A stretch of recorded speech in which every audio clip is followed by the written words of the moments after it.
falar, tu pensavas sobre mim.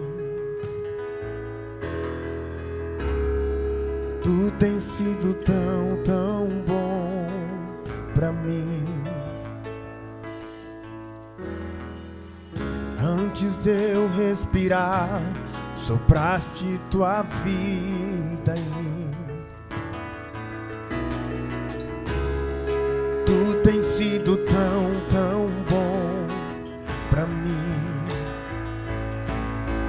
Oh, impressionante, infinito e ousado amor de Deus.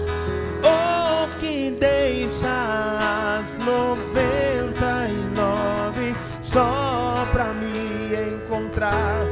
Não posso comprá-lo, nem merecê-lo, mesmo assim se entregou. Oh, impressionante, infinito e ousado amor de Deus.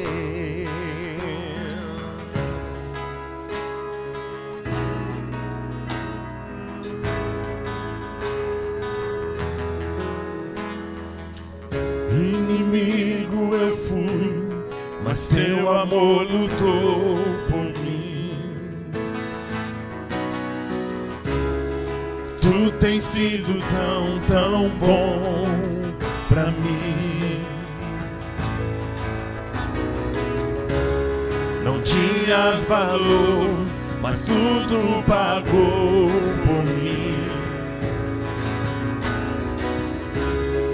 Tu tens sido tão, tão bom pra mim. Oh, impressionante, infinito e ousado amor de Deus. Oh, que deixa as 99 só pra me encontrar. Não posso comprá-lo, nem merecê-lo, mesmo assim se entregou. Oh, impressionante, infinito e ousado amor de Deus. Traz luz para as sombras, escala as montanhas pra me encontrar. Derruba as muralhas, destrói as mentiras pra me encontrar. Traz luz para as sombras, escala as montanhas pra me encontrar. Derruba as muralhas, destrói as mentiras pra me encontrar. Oh, traz luz para as sombras, escala as montanhas pra me encontrar. Derruba as muralhas, destrói as mentiras pra me encontrar. Ele traz a luz, traz luz para as sombras, escala as montanhas pra me encontrar. Oh, derruba as muralhas, destrói as mentiras pra me encontrar. Oh, impressionante, infinito, ousado amor de Deus. Oh, que deixa as 99 só pra me encontrar. Não posso comprá-lo, nem merecê-lo, mesmo assim se entregou. Oh, impressionante, infinito, ousado amor de Deus.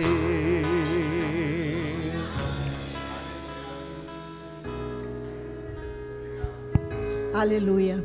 Glória a Deus, louvado seja o Senhor, porque Ele está neste lugar. Nós te adoramos, Senhor, nós louvamos a Ti, Senhor, nós entregamos as nossas vidas a Ti, porque o Senhor é todo poderoso, o Senhor é vivo, o Senhor é real, o Senhor fala conosco, o Senhor nos transforma, nos ajuda na caminhada, o Senhor está todos os dias conosco, e por isso nós agradecemos, nós te louvamos, ó Pai. Venha, Senhor, falar aos corações, falar conosco, Senhor. Venha, ó Pai, completar a tua obra na tua igreja, na vida de cada um, ó Deus, porque a tua obra é grande, é muito grande, e o Senhor nos chama para essa grande obra, o Senhor nos chama para esse grande compromisso, que nós possamos ter ardendo em nós a vontade de obedecer, de alcançar outras vidas, de testemunhar, de viver a tua palavra. Abençoa a tua igreja, abençoa o teu povo, abençoa cada um de nós, ó Pai, no nome santo, santo, santo de Jesus.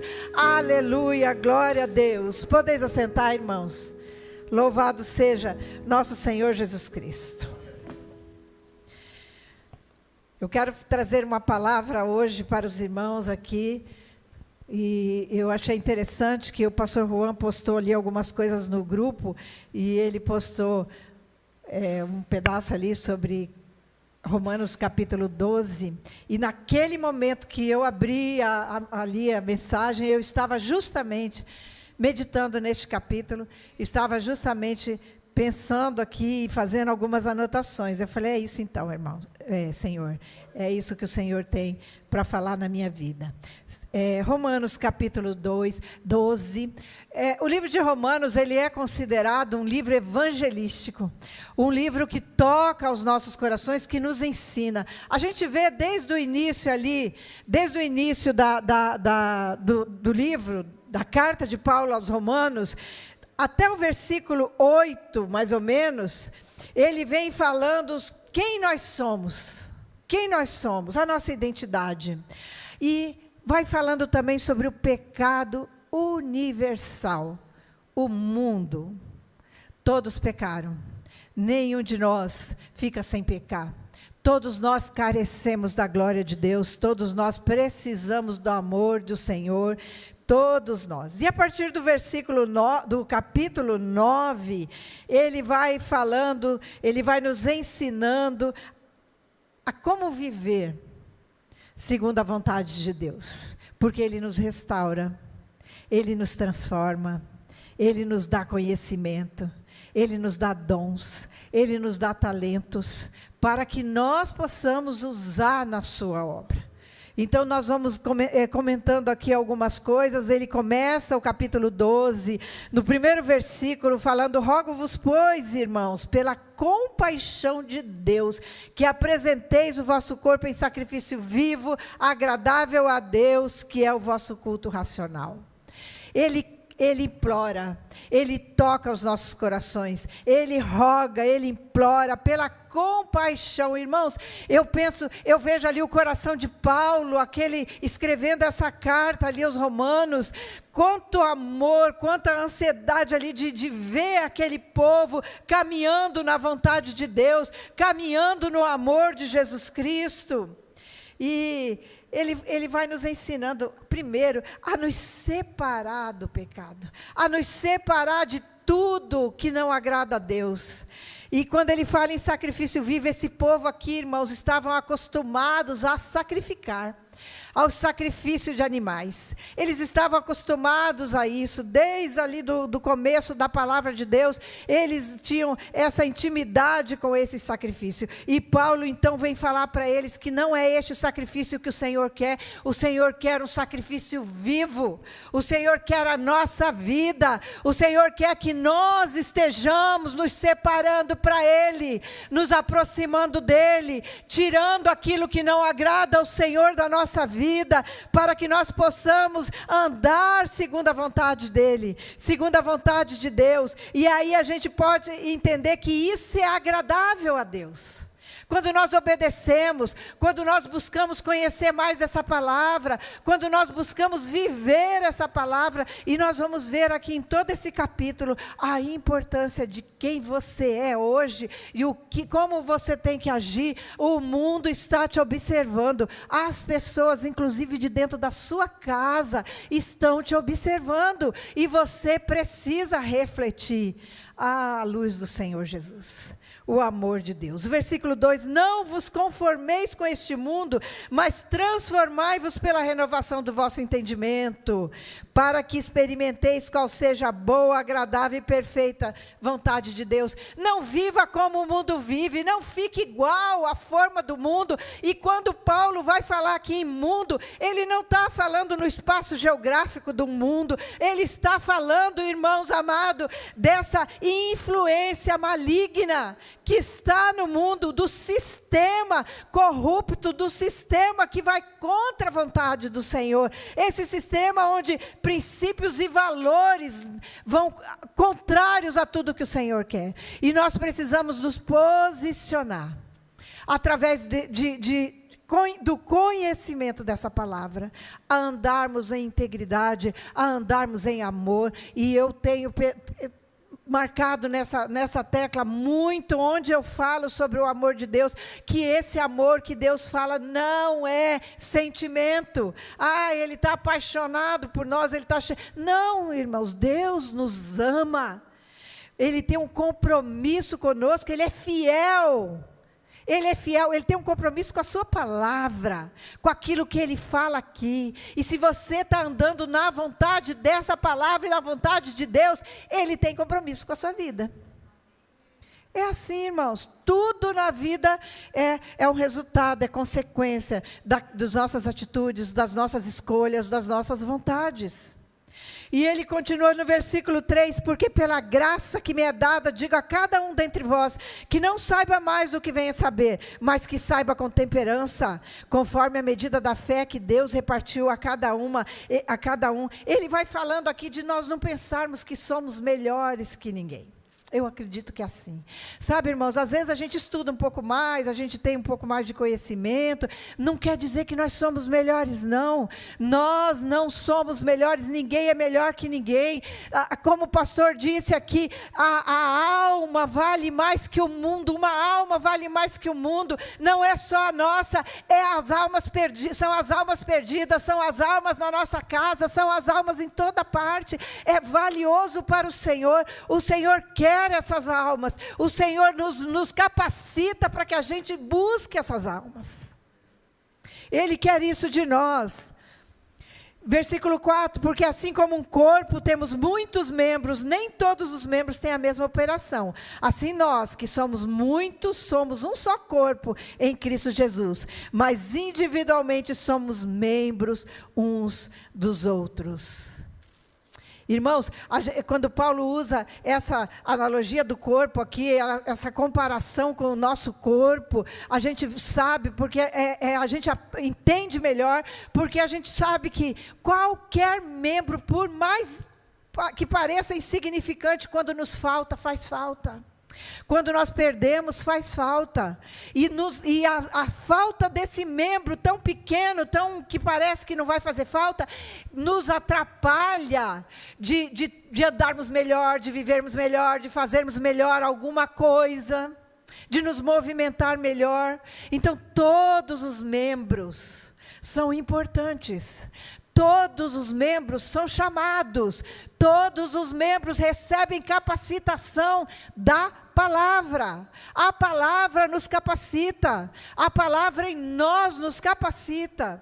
E nós recebemos essa capacitação, nós recebemos tudo o que nós precisamos para fazer a vontade de Deus. E às vezes nós estamos sentados, estamos só, vemos a igreja, lá em casa alguma coisa, uma oração antes de dormir.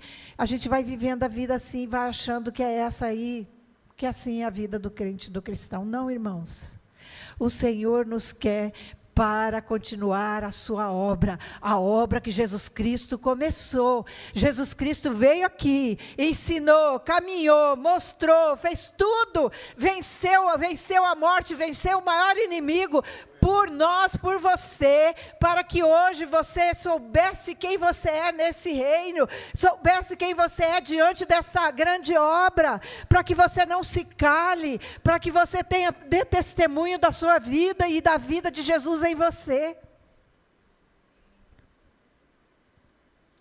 Aí os versículos 6 a 8, vai falando desse serviço.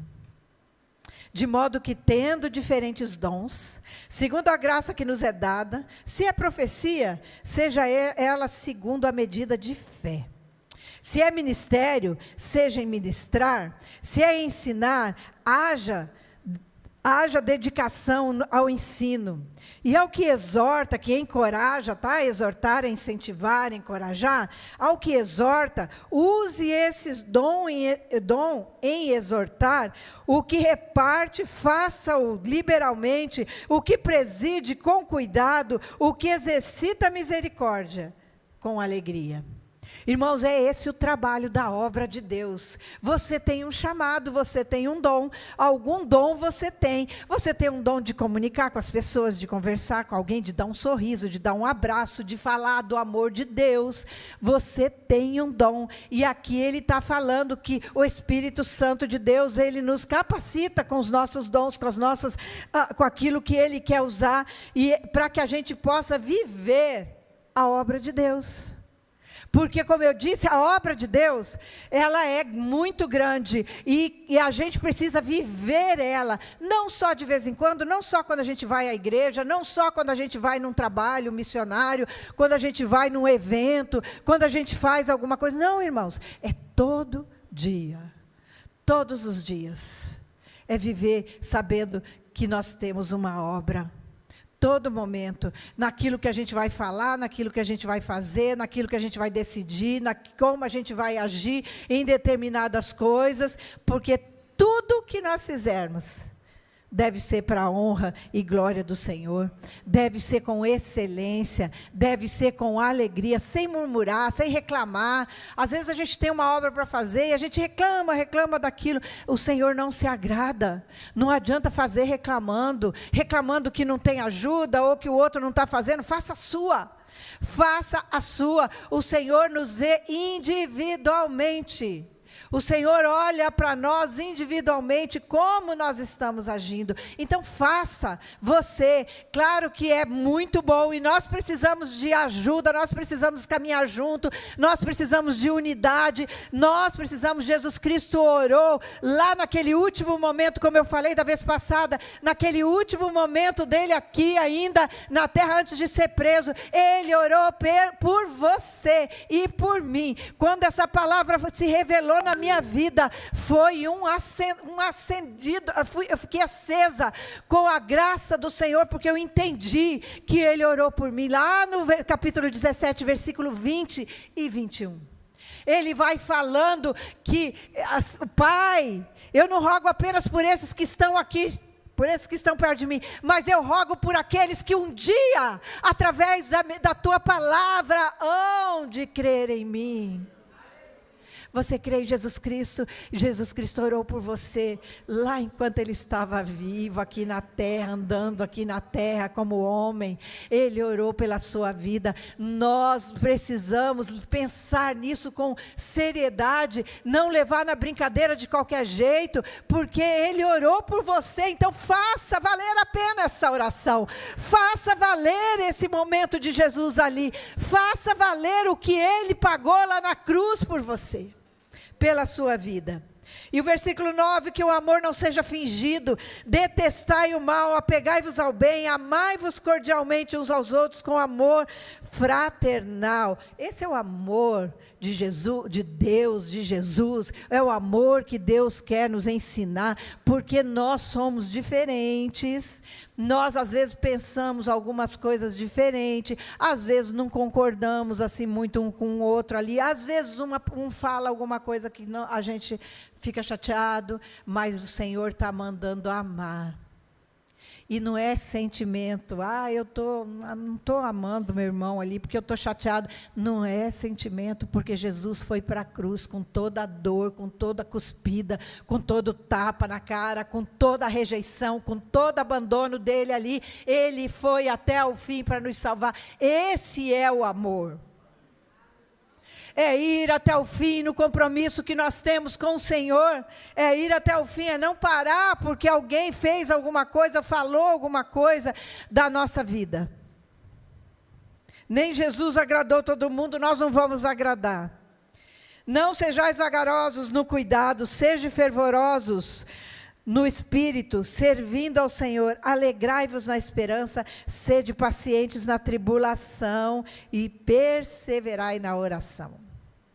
A oração é a chave de tudo, irmãos. É a gente orar, é essa intimidade com o Senhor que nós precisamos. Estar orando, ter esperança, saber que Ele está no controle de todas as coisas. Ele tem propósito para todas as coisas, eu tenho certeza disso. A nossa tristeza, às vezes o nosso luto, o momento difícil que a gente passa, tem propósito de Deus.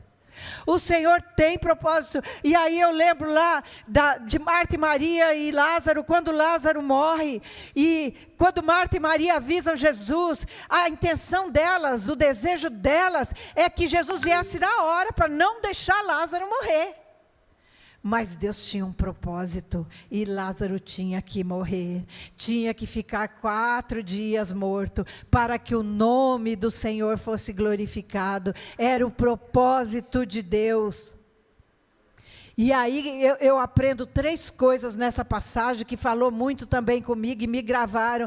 Primeiro lugar, que Deus tem um propósito para a nossa dor, para o nosso problema, para a nossa situação. Ele tem um propósito naquilo, Ele está nos forjando, Ele está nos moldando, Ele está nos puxando para perto dEle. Algum propósito Ele tem.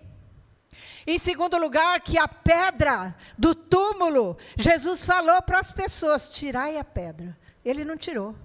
Não foi Jesus lá sobrenaturalmente que tirou a pedra, é você que tira a pedra do túmulo dos mortos. Sabe quem são os mortos? Aqueles que não têm Senhor, aqueles que não creem em Jesus, aqueles que não sabem, que não têm entendimento, que estão enganados, aqueles que estão nas trevas. Estão nas trevas, porque o que são trevas? Trevas é ignorância, é você ignorar, é você não saber quem é Jesus, é você não saber qual é o poder dEle, você não saber qual é a vontade dEle para a sua vida. Isso são trevas, e essas trevas levam a pessoa ao inferno. Mas nós temos a luz do Senhor, essa luz que vai brilhar através de nós, não que nós tenhamos essa luz em nós, não, ela está em nós através da presença do Espírito Santo de Deus em nós, e nós precisamos refletir essa luz. Assim como a lua, que não tem luz própria, mas ela reflete a luz do sol. É interessante, porque quando a gente vê lá a lua minguante ou a lua crescente, que aparece só um pedaço da lua, porque é só aquele pedaço que está na frente do sol. É aquele ladinho ali que está brilhando ali, ele reflete aquele pedaço. Que a sua vida, que a minha vida seja uma lua crescente, que estejamos na frente dessa luz gloriosa que é Jesus, que estejamos sempre abençoando e sendo abençoado pelo poder dEle em nós, que nós possamos viver essa vontade de Deus, a vontade que Ele tem de nós fazermos o seu propósito, vivermos o seu propósito. Aí os versículos seguinte, 13, comunicai com os santos nas suas necessidades, segui a hospitalidade. Olha, irmãos, isso é relacionamento. O Senhor quer que nos relacionamos. Quando Jesus ora naquela oração lá de João 17, Ele fala, não peço que os tire do mundo.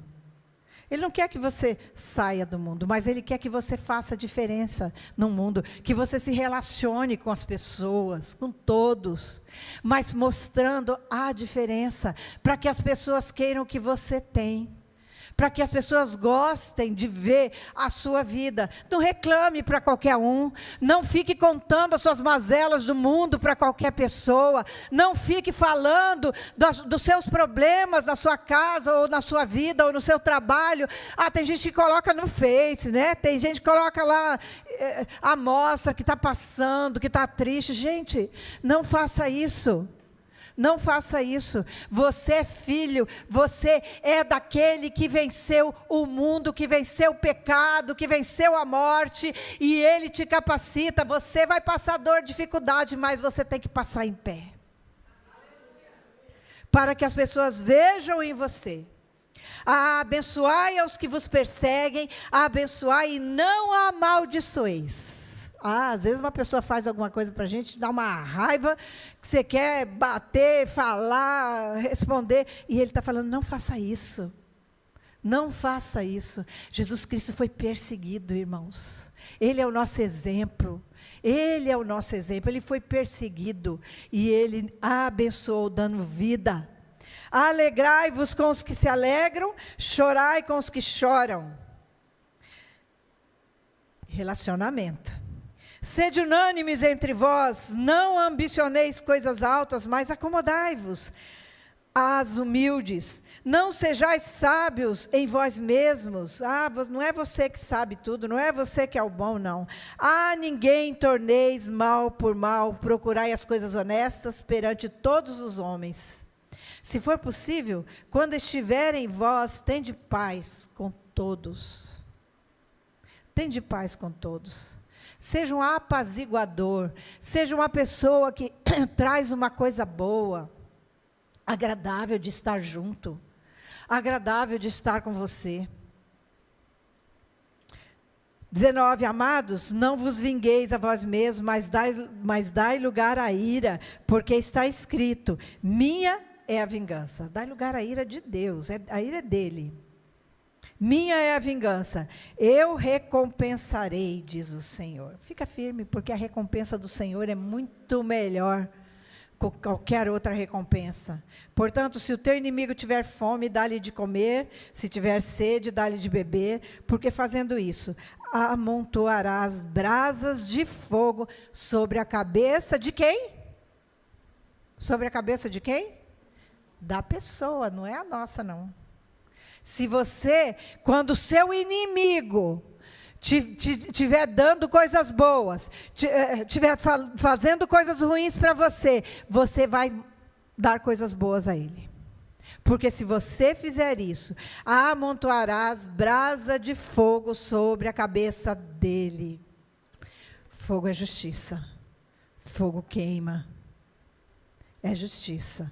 É o fogo do Senhor que vai sobre ele. Então, não é você que tem que se ir atrás, tirar satisfação, se justificar, porque o Senhor te justifica. Faz o bem, que o Senhor te justifica. Não te deixes vencer o mal por mal, mas vence o mal com o bem. Sabe por quê, irmãos? Porque no capítulo 11, lá no versículo 36, porque dele, por ele, para ele, são todas as coisas. Glória, pois, a Ele eternamente. É para Ele que nós nascemos, é por Ele que nós vivemos, é por causa dEle que nós estamos aqui hoje, que nós estamos na presença do Senhor, porque a vontade dEle, ela é boa, perfeita e agradável sempre. Nós vimos aqui nos primeiros versículos, a vontade de Deus, ela é boa, perfeita e agradável, só que às vezes ela não é como a gente quer. E às vezes a gente acha que porque ela não é como a gente quer, ela não é boa. Mas o Senhor sabe o que ela vem depois. O Senhor sabe a consequência das coisas. O Senhor sabe o que devemos fazer e o que não devemos fazer. Ele nos conhece. Ele sabe tudo da nossa vida. E olha, irmãos, quando eu digo que nós precisamos ser exemplos, nós precisamos refletir a luz, é que, como eu disse, o Senhor está nos vendo, o Senhor está nos observando e as pessoas nos observam. Então, nós precisamos viver de maneira que não macule o nome do Senhor, que não macule a igreja do Senhor. Às vezes as pessoas têm costume de, no caminho de casa ou chegando em casa, na hora do almoço, lá depois ficar falando do irmão A, do irmão B, do pastor A, da pastora, dos erros, das falhas, das coisas. Eu aprendi, irmãos, minha mãe não deixava. Minha mãe não deixava a gente falar mal da igreja, nem de ninguém, nem de pastor, nem de ninguém. Ela falava, não fale de um ungido do Senhor. E a gente não falava, não ficava com comentário. Sabe por quê, irmãos? Quando a gente começa a falar dos errinhos dos irmãos, dos erros lá da igreja, das situações, a gente está fazendo com que aqueles que não estão firmes, os nossos filhos, às vezes até o marido, às vezes a esposa, às vezes os netos, que não estão firmes ainda, se decepcione com a igreja, se decepcione com as pessoas, vejam quantas pessoas são falhas. Não precisa, o mundo mostra, a vida mostra, nós não precisamos ser aqueles que vamos falar, anunciar coisa errada, coisa ruim. Não fale da sua igreja, não fale dos seus irmãos em Cristo, não fale de pastores. Irmãos, eu não gosto nem que fale de outras igrejas, que fale de outros pastores. Cada um vai acertar contas com o Senhor. Mas, de um modo ou de outro, eles estão talvez alcançando vidas, e o Senhor vai usar, e vai usar. O Senhor usou uma mula para falar com quem Ele queria falar, para nos salvar, para nos alcançar. Não fale. O pastor lá, A ou B, está errando, está fazendo isso, está fazendo aquilo, ele se aproveita disso, do dinheiro. Deixa ele lá, vamos orar até por ele, né? Irmãos, eu não sou perfeita, não. Eu julgo, eu fico às vezes assim, mas eu procuro pensar nisso colocando a minha vida. Porque a gente sabe que o Senhor, Ele é grande, é poderoso, está nos vendo em todas as coisas. Nós não vivemos de fachada diante dEle, nós vivemos nus diante do Senhor. Nós estamos ali diante dEle, sem proteção, sem tapume, sem máscara, sem nada. É isso que o Senhor quer da sua vida. É isso que o Senhor quer de nós. Hoje, nosso culto de missões, na última vez que eu ministrei, eu falei sobre o nosso chamado, que o Senhor, Ele nos chama, não só para a gente ser salvo, né? Não só para a gente virar crente, não só para a gente vir à igreja, não só para a gente aprender mais da Bíblia, não. Ele nos chama para que a gente anuncie Ele, anuncie as virtudes de Jesus, anuncie o amor de Jesus, anuncie a graça de Jesus, anuncie o que Ele fez na minha vida, mas eu assim, não tenho um testemunho tão grande, porque a minha conversão, falando comigo mesmo aqui, a minha conversão, ela foi acontecendo, porque eu nasci num lar cristão, desde pequenininha, ouvindo que Jesus é maravilhoso, que Deus é bênção, que Deus é bom, Deus é bom. Meu pai falava direto, Deus é bom. Deus é bom. Ele pegava o microfone, às vezes, para uma oportunidade, a primeira coisa que ele falava, Deus é bom. Aí ele ganhou uma plaquinha de um irmão lá, Deus é bom. Quando ele faleceu, eu trouxe a plaquinha para mim, coloquei lá na minha casa, para lembrar o tempo todo que Deus é bom. Para lembrar o tempo todo que, pela misericórdia dEle, eu não fui destruída. Pela misericórdia dEle, todos os dias que se renovam na minha vida, eu não fiquei perdida. Pela misericórdia dEle, e aí eu fui aprendendo mais dEle, vivenciando mais dEle, lendo mais, fazendo curso, tendo experiências, e as coisas foram acontecendo. Não teve assim uma conversão, um encontro, um negócio, não teve. Mas o Senhor foi moldando o meu coração, foi abençoando. E hoje, irmãos, eu posso falar com maior liberdade, eu sou apaixonada por Jesus, amo a obra de Deus, amo a igreja de Deus, amo estar na igreja, sou igrejeira, não gosto de faltar, vem de manhã, toda a vida, antes de ter cargo, de manhã e de noite, meio da semana se tiver, porque eu amo estar nessa unção, nessa presença maravilhosa. Aprendi isso, que você possa ensinar isso a seus filhos, aquelas pessoas que convivem com você, que te conhecem, o quanto você ama o Senhor. Quando o Alberto ainda não era convertido, ele demorou um pouco mais, eu ia sozinha para a igreja com 2, 2 filhos, na época não tinha o Pedro ainda. Ia sozinha para a igreja com 2. Era aquele atropelo, né? Criança, arrumar sacola, arrumar uma coisa, fralda, que naquele tempo era fralda de pano, era mamadeira, era um monte de coisa. E era aquele atropelo para sair, todo mundo que pega uma aqui, pega a outra no colo, e quando uma quer cola, a outra também queria cola, diferença de 1 ano, né? De uma da outra. Quando uma queria cola, a outra também queria, e eu não aguentava. Eu ia sozinha, todo domingo, de manhã e de noite. Até o dia que ele foi também. Até o dia que ele começou a querer ver o que eu gostava tanto lá. O que era tão bom lá, né? Ele já contou isso aqui. E ele começou a ir. Então, assim, irmãos, tem gente que fala, se o marido não for, eu não vou. Se a mulher não for, eu não vou. Não, vai você. O compromisso é seu com Deus, seu com a obra dele. Através da sua atitude, você traz o resto. É da sua atitude, não é se você falar, se você não for, eu não vou, aí você acha que vai tocar ele ali porque você não está indo por causa dele. Não, isso aí não toca ninguém, não. É a sua atitude de fidelidade a Deus que toca. E eu